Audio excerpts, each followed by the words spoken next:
pistol के नोक पर उठाई लेबो तोरा पिस्टल के नोक पर उठाई लेबो पवन साहू ले बोल भी मुताई देबो पवन साहू ले बोल भी मुताई देबो पवन साहू ले बोल भी मुताई देबो सिंगिंग बाय धर्मेंद्र सक्सेना मुताई देबो पवन साहू ले बोल भी मुताई देबो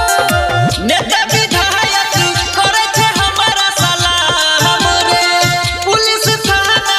डरे छे सुन के हमर नाम रे डरे छे सुन के हमर नाम रे नेता विधायक करे छे हमारा सलाम रे पुलिस थाना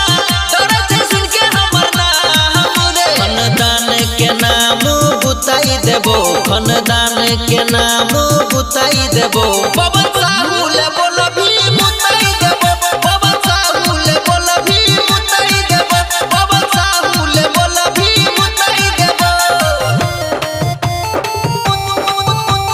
मुताई देबो पवन साहू ले बोल भी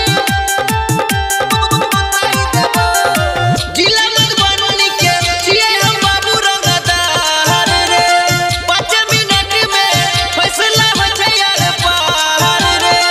फैसला हो छै यार पार रे जिला मधुबनी के छिए हम बाबू रंगदार रे